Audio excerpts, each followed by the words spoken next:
Hey, thanks so much for being here. My name is Ryan Stowers. I'm Executive Director of the Charles Koch Foundation. It's always a privilege to come to this conference. I'll admit this one has been almost overwhelming, but the energy and the passion and the inspiration that comes from being in a place with so many people who are working to make the world better. It's inspiring, and I hope you, like me, come away from this place in spite of a little bit of chaos, feeling energized and excited about what we're all focused on doing. And I think it's easy to get caught in the minutia and the little things that we need to do in order to do our jobs. I'd like to take a minute and just step back and ask why. Why are thousands of people here this week to talk about education? And I'll throw something out from my perspective. The why for me is that the current system, even though it's helping a lot of people, it's leaving millions of people behind. That's a serious set of issues that we need to think about. It's leaving millions of people behind, and we see signs of this. We see the Great Resignation. We see skills gap. We see millions of people mismatched in their jobs and ultimately their lives. And what's incredible again about being here this weekend is you see examples of where this explosion of innovation and an explosion of investment is making a dent in that. We're making progress. And let me highlight one example of the progress that I see that I think is cataclysmic. It's fundamental. And it's this shift from the monopoly of the degree to skills. And why do skills matter? Skills matter because they bring us closer to the individual. Does that make sense? They help us better understand what an individual, what he or she brings to the table. They bring us closer to that individual. And if our whole goal is to help all learners, all workers ultimately reach their potential, my argument is that skills are critical, they're important, but they're not enough. We've got to look beyond skills. We've got to build on what skills can give us, but we've got to look beyond skills. We've got to believe in people. I borrowed that from the main stage this morning with Freeman Harbowski. He said it. Believe in people. We've got to emphasize the dignity and the identity of every worker, every learner. Fundamentally, we've got to help as investors, as educators, as employers. We've got to help people find purpose. We've got to help people find meaning in their lives. And this is what they're looking for. This is what they want. And we have an incredible opportunity to make a difference in that space. And there is no group better, from my perspective, because we handpicked these guys, there's no group better to talk about helping people find purpose than the folks I am joined with on the stage today. So I'll just read off their titles, and then I'm going to jump right into questions because I don't want you to hear any more from me. I want you to hear from these folks. We're joined by Kathleen St. Louis Caliento. She is CEO of the Cara Collective. Michael Horn, who is co-founder of the Clayton Christensen Institute and author of several books. Marie Groark, who is managing director of special initiatives at the Schultz Family Foundation. And John Mott, who is CEO and founder of Aspire Ability. Okay? So Kathleen, I'm going to turn to you and ask the first question.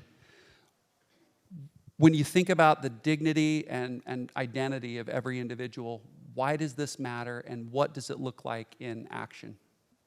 Thanks so much, Ryan. Hi, everyone. Thanks so much for being here. So I have the privilege of working with an incredible organization, Cara Collective. It's a 32-year institution, workforce development. And we exist because we believe in people. We help people find themselves and then find jobs. The people that we believe in are people who have significant barriers to employment, folks who have been left behind historically from the traditional talent pool, folks who are facing significant barriers like homelessness, poverty, former incarceration, houselessness, et cetera. And when we think about the kinds of supports and access and equity and opportunity that our job seekers need, that is what we are here to provide for them. We do that through 4 entities at Cara Collective. Cara, which is our personal and professional training program. That is includes leadership development. That is truly where we focus on the personal development. These are folks who have been told they are their mistakes in life, that they do not matter, that all of the misfortunes, missteps, and injustices that they have faced define who they are, and we help them rewire that thinking. We help them believe that they truly deserve the best that life has to offer. These kinds of myths that people hold onto are the reasons that they can't concentrate at their jobs. These kinds of supports that are lacking in their lives, like access to childcare, access to stable housing, are the reasons why they don't show up to work.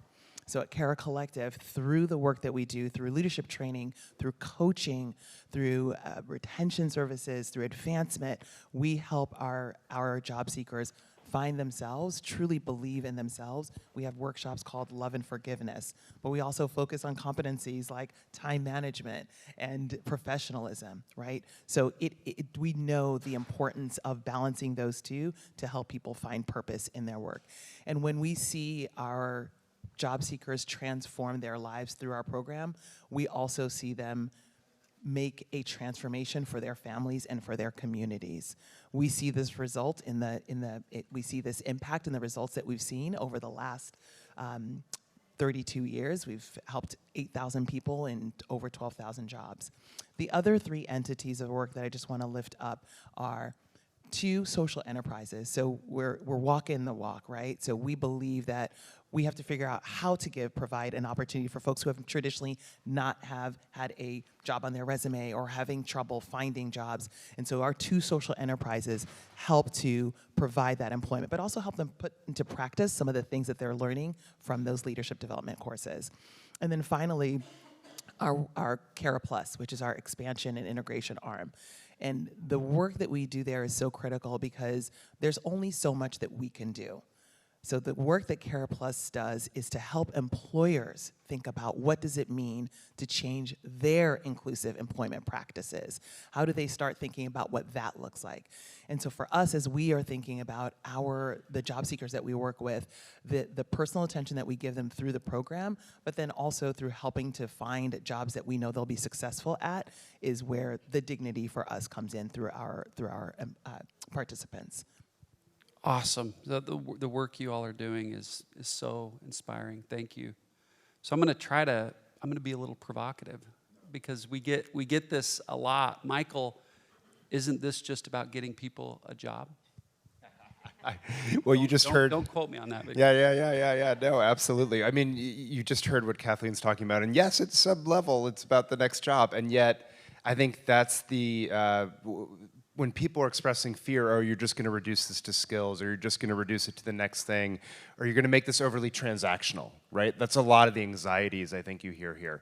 Or there's something mystical and magical in a college degree for its own sake, or something like that, and aren't we going to lose that?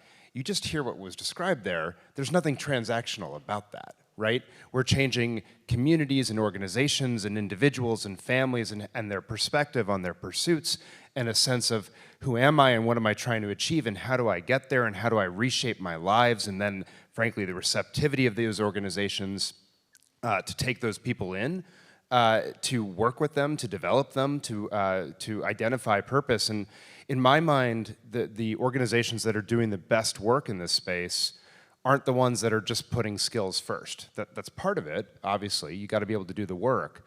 But they're also asking the question, like, what do you want to do? What's out there? Help you explore, help you have this sense of who am I and identity put first and foremost. On the Future You podcast, we recently had the founder of the Marcy Lab School, for example, out of Brooklyn.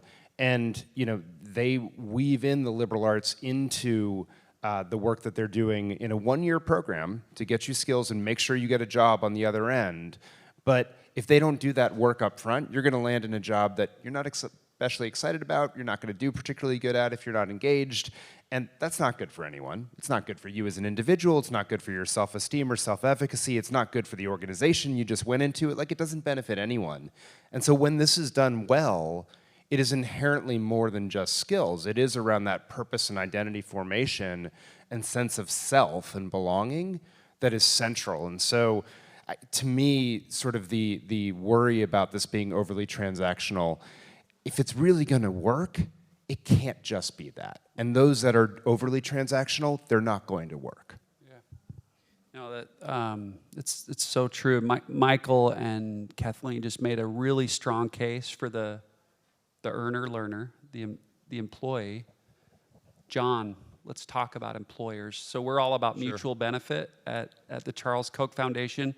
What does this mean for employers? And can you give us some context or examples through aspirability? Yeah, and let me first kind of anchor it in what's been said already, that our mindset, the whole purpose of our name, aspirability, is that there are too many people who don't have the ability to aspire because of structural impediments.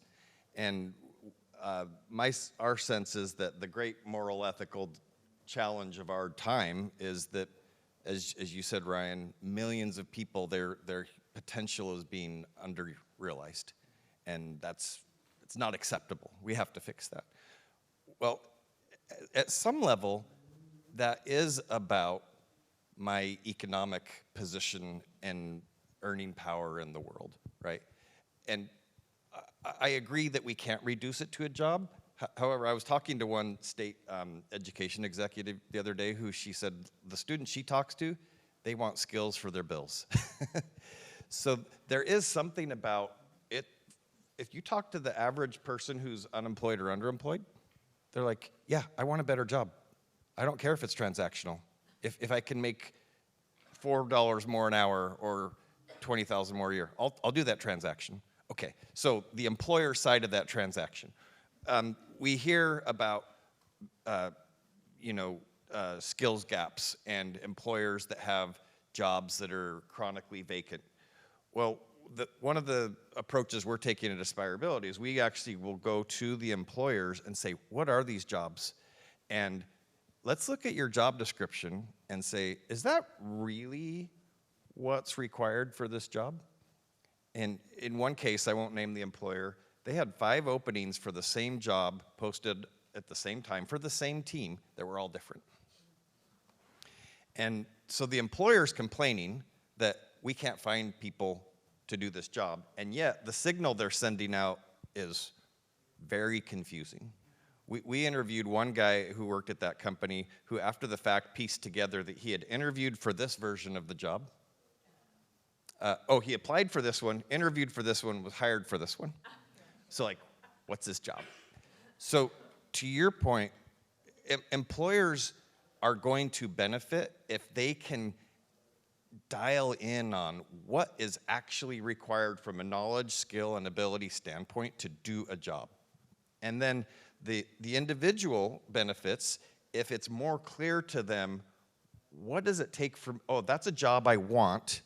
I mean, maybe by raise of hand, how many of you have applied for a job and been told no and have had no idea why?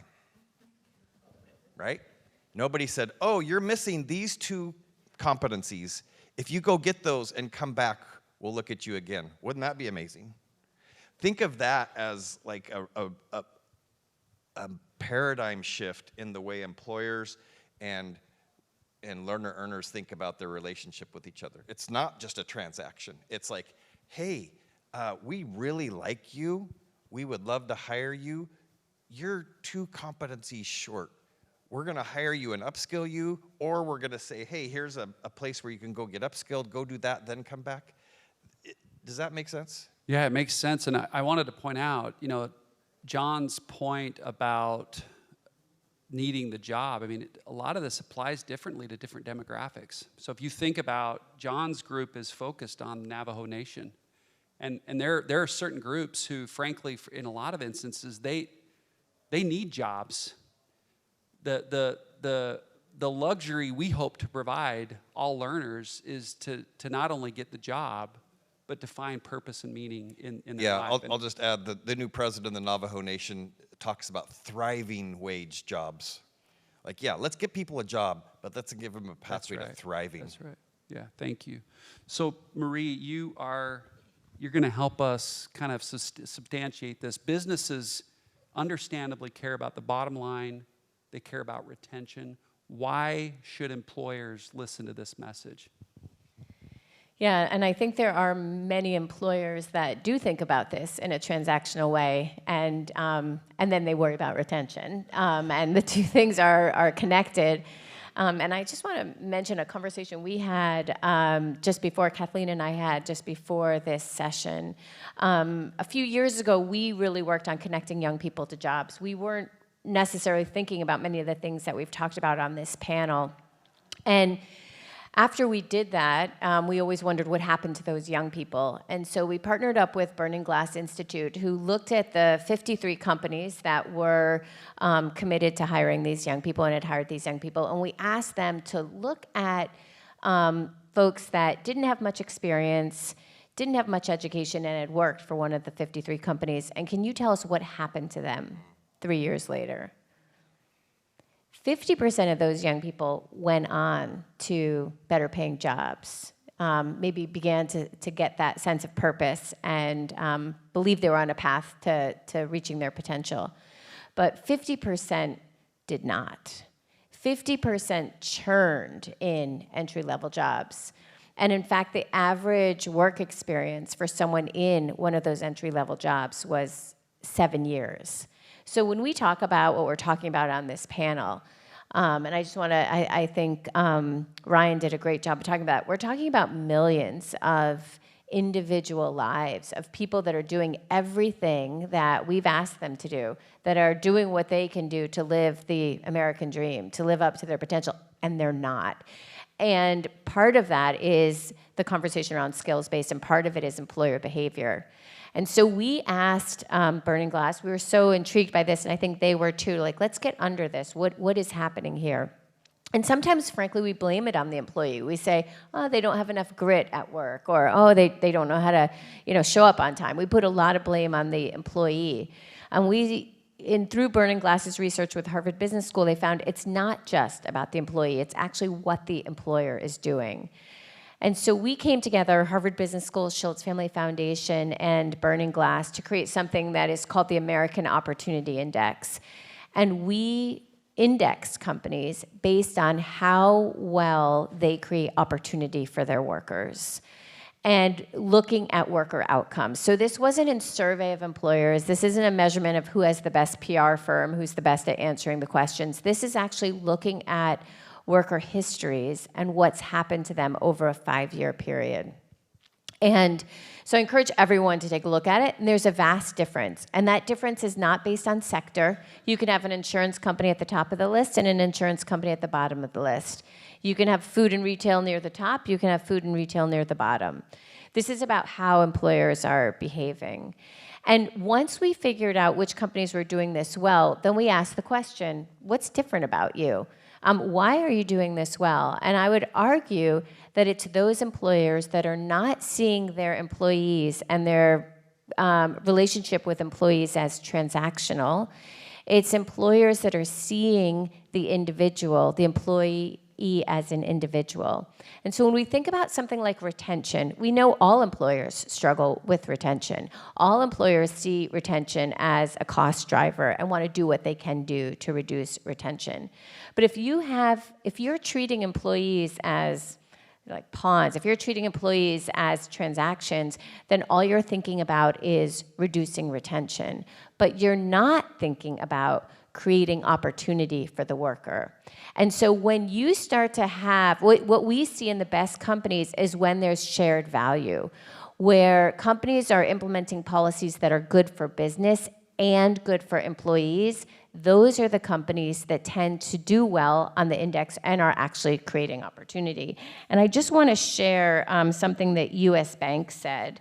We asked the Chief Human Resource Officer of U.S. Bank, why is it that you're scoring so highly on the Opportunity Index? And they said, yeah, we talk about retention, and that's what we used to talk about all the time was retention. But now we have a different way of talking about it. We talk about it in terms of re-recruitment. How do we engage employees in this work so that they want to be part of it?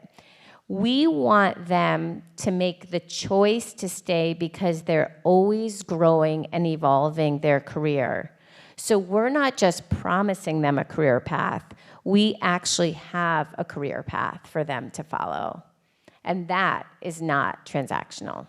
Wow, I'm just listening to that. We're working on a book right now about how to help people switch jobs. But the first step was identifying why they switch jobs. And in the jobs to be done language of the theory, for those of you familiar with Clayton Christensen's work, people switch when there's the push of the situation. So there's a bunch of forces that pent up, and you can start to identify these, and the managers that are taking this work and now changing something are doing what you just described, which is every single day, they go to their employees and say, hey, are these pushes starting to creep up here? Because we want you to keep rehiring us. And it's really interesting, like, just to knit together some of this.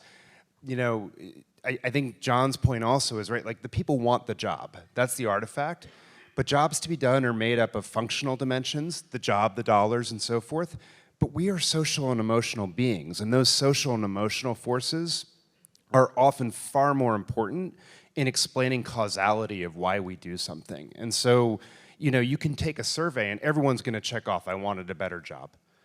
But that's one aspect of it. It's not one aspect that drives human behavior. It's the confluence of these things together. And we often say, to nail a job to be done, you gotta get the basic stuff. Like, if you don't get the job at the end of the educational program, you know, that's table stakes.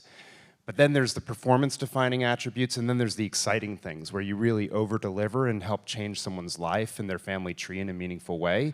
And those are the programs that really separate themselves. They're the employers that separate themselves. And everyone, to your point of mutual benefit, like, they all win in this. And so it's actually just a smarter decision along any artifact that you can pick. Yeah, one factoid I'll just add really quickly. You mentioned the Great Resignation.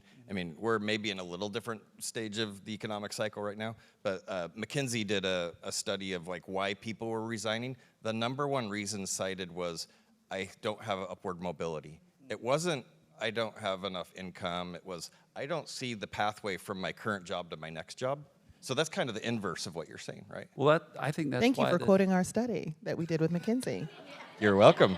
Somebody read it, right? you paid him to do that, right? Not, in fact.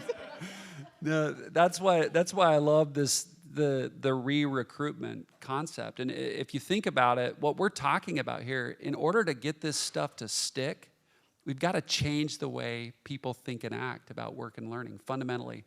So that's going to drive this next set of questions. And I want each of you to answer this question. Given that this is all about change and you all are change agents, what's one thing, if you could change right now in the work and learning landscape, what would that be? And I will start with Kathleen, because we got to hear from you again. Absolutely. You know, I think that our work, what we see when we work with, particularly with employers, is that there is often a will but not a way, right? There's a desire to understand how to source from untapped talent pools, to think about how to retain folks who look different than your typical workforce, but there's not a way. And the work that we do at Cara Plus really helps to address some of this. Sarah Wasserteil, who leads our Cara Plus, managing director of our Cara Plus entity. What we do is work with companies, at least a dozen companies every year, to help them think about inclusive employment. And so some of the things that you talked about, John, right? Identifying what your hiring practices look like, just even starting there. What might be preventing someone from applying to your job? When we think about the fact that when you add a college degree, you're already eliminating 70% of African Americans, 80% of Latinx folks. There's 70 to 100 million folks who've been involved in the justice system. There are barriers that are being set up. So when we have folks even just start to think about that, that is a big piece. But I think that it starts there, but it can't end there, right? We have to think about what does the environment that folks are going into look like, and what does that support along the continuum look like? And that is, again, the work, I think working with folks who understand that voice of the job seeker is really critical and really important.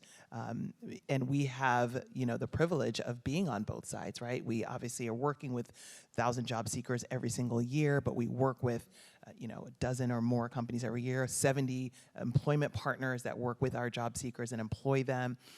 But having that on-the-ground touch point with our participants and hearing from them directly what's important, capturing some of that, like in that McKinsey study, and being able to share that, I think, is what will help companies. It's one of the biggest levers that we can pull. There's only so much that we can do. Awesome. Powerful. Michael? Yeah, try to stick with one. I know it's... But I'll build. I know No, that was well, the- so as a result, I won't repeat. How about that? I'll build, okay? But I think it actually goes back to what John was saying earlier, that when he was working with that employer and they had 5 different job descriptions for the same job, they don't know what they're hiring for. And so there's a real on the part of employers, lack of clarity around what they want. And I will say, so part of that is like a demand side, getting clarity around that and working and putting in the investment and not just doing the lazy copy paste from your competitor's job description, add a few skills that you heard that you think are good and so forth. But I also think it gets beyond the skills-based job descriptions, because I have some skepticism that employers will really, beyond the technical skills, ever get clarity around what those skills really are. And so I'd rather that they rethought of the job description as a statement of what you will actually do, the activities you will actually do on a daily, weekly, monthly basis, to make it clear to people, oh, this is what I'm actually gonna do. It's not opaque language. And then let the education side figure out, okay, these are the skills and the sets and the schools of experience that we need to provide to help get people ready to be able to do those things. But I think that would be a much more transparent marketplace, and it would do one other thing also. Everyone at this conference is talking a lot about AI and so forth. And there's McKinsey studies as well that will say, it's gonna take off X number of tasks from everyone's job or this or that. Well, if we start to break this down into what you do, we can actually remix jobs in a variety of ways to change the job description, if you will, and make it clear on the front end what you're actually going to do, and then alter that and make it a much more malleable organization, which I think is going to improve a lot of mobility, retention, but organizational clarity also around mission. Really important point. Yeah. I would add to that the idea of organizational culture, in addition to organizational clarity. When we talked to one company who was looking at their data from the index, and I think they had some issues with internal advancement and mobility. And they said, when someone is looking to hire at our company, all they do is get on LinkedIn. That's all they do. And they go to find like the next best person on LinkedIn, that this is going to be the person that's going to really save the day for our team. They never think about the person who's working in the cubicle down the hall. And they don't see the person working in the cubicle down the hall as someone who could become the next great person for our team.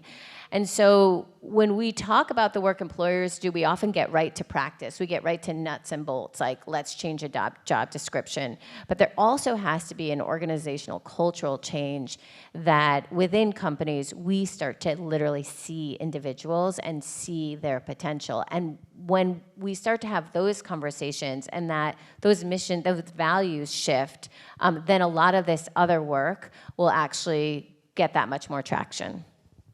Thank you, Marie. Well, I know you're in the tough spot. I'll cheat a little bit Okay. and say one thing is to embrace more systemic approaches.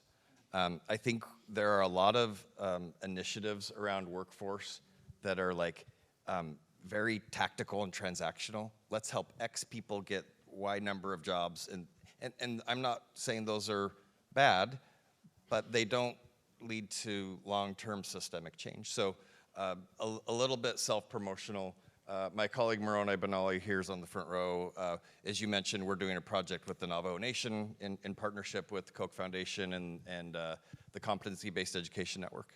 And what we're doing in that context is we're saying, okay, here's a defined community where there are not enough job opportunities. There are far too many people that are unemployed and underemployed. How do we tackle this systemically? Well, we're going to current employers that have chronic vacancies across the reservation and saying, what are those jobs? Why aren't you able to fill those jobs? And part of it goes back to fixing job descriptions. Moroni gave me permission to tell this story. He did everything that he was told to do by his parents and educational leaders. He went and got a political science degree from Stanford, came to Brigham Young University and got a master's in public policy. That's where we met. Went back to the reservation and applied for every government job he could find and was unemployed for 2 years. One time he was told, oh, you're not qualified for the job because your Excel skills aren't good enough, right? I mean, this is silly. So part of it is we're doing the hard work of going to the employers and saying, what do you really need? And let's get rid of these check boxes and say, what kind of human capacity and potential do you need for somebody to perform in an effective way in your company?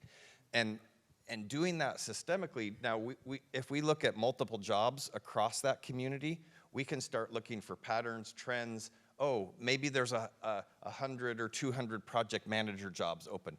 Let's identify what are the core skills, competencies required for that job. Now we're going to go over to Navajo Technical University and say, hey, what does your project manager program look like? Is it aligned? Is it stackable? And can we help you tweak that and maybe augment it so that when somebody applies and they get the feedback, and we have some technology that helps an individual see exactly which skills they have and which ones they don't, you can say, oh, hey, I need these two. Can I enroll in this 6-week program? So I think I would say systemic approaches. It's a little bit self-promotional to say because that's what we're trying to do, but that's what's top of mind for me. That's great. Now, let me, all of you touched on this, and I wasn't planning to go here, but I'm wondering if one of you can provide some, or multiple of you, many of you, several of you, a few of you, could provide insight on this. But the one of the breakdowns we see is we're sharing these numbers, your point about all these open jobs, all this talent, whether they've got a college degree or not.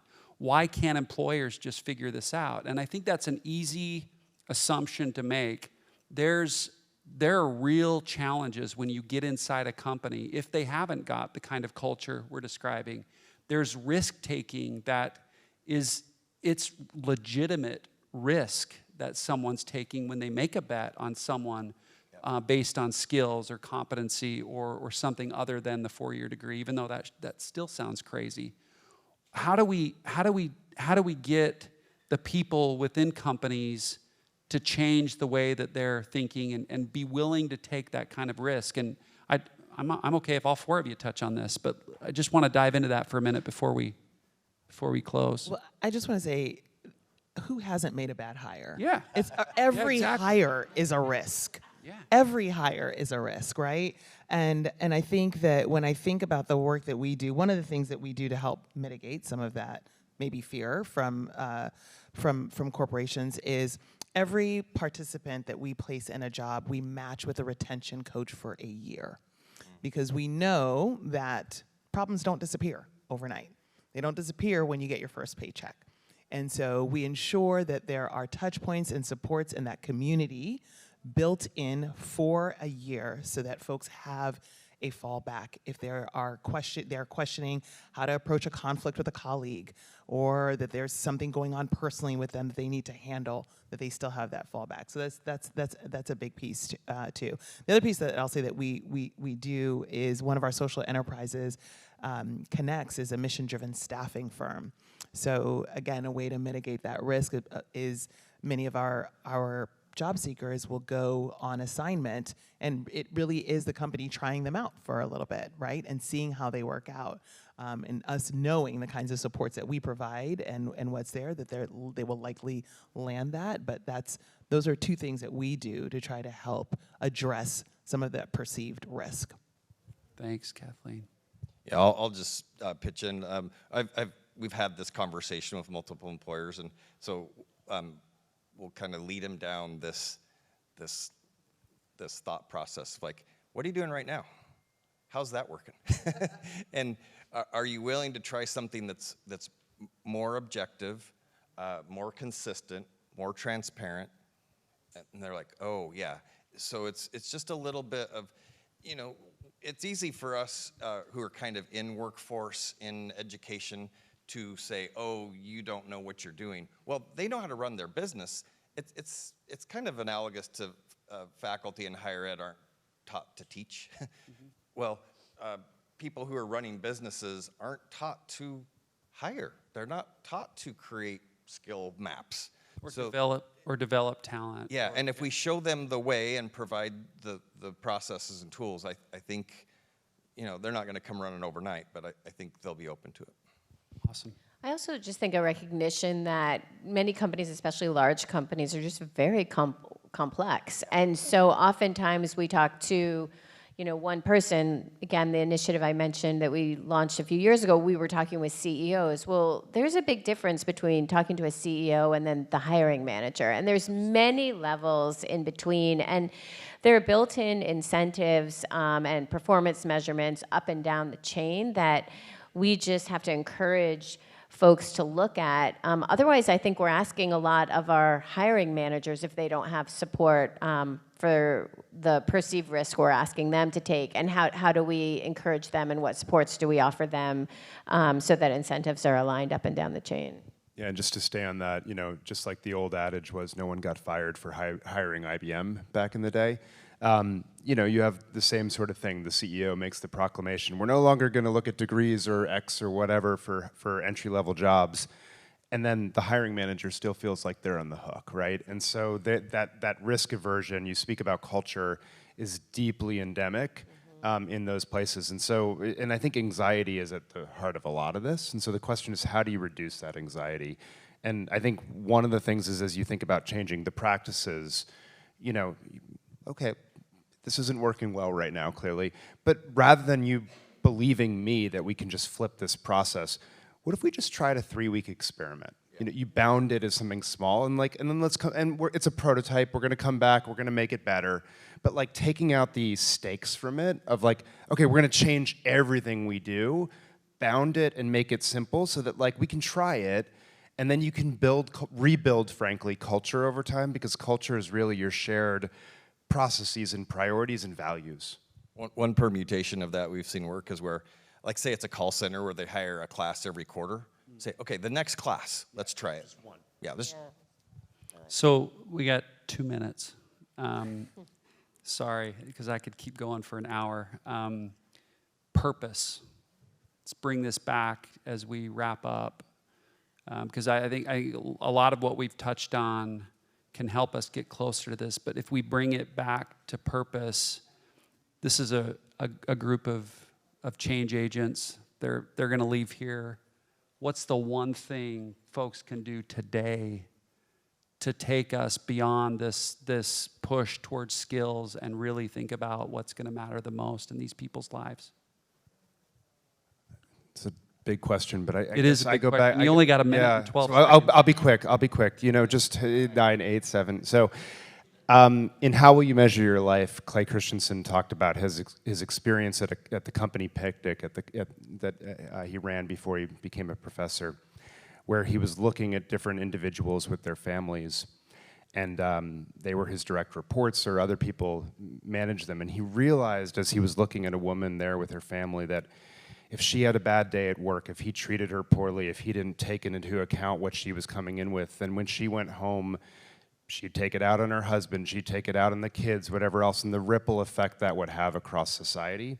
And so I guess the reframe, and as I think about, thinking about the talent you have inside, if all of you could think of yourself as you manage individuals in your life, that your purpose, that the highest calling you have is actually as a manager of those individuals, not their job functions, and see them as individuals with families and lives and communities.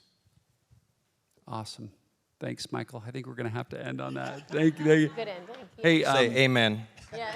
folks, let me just say, I think the analogy I keep falling back to, I spent a lot of time outdoors, is, you know, have you ever been on a hike and you see this incredible vista? And for me, that's been the shift from degree to skills, and we've made so much progress.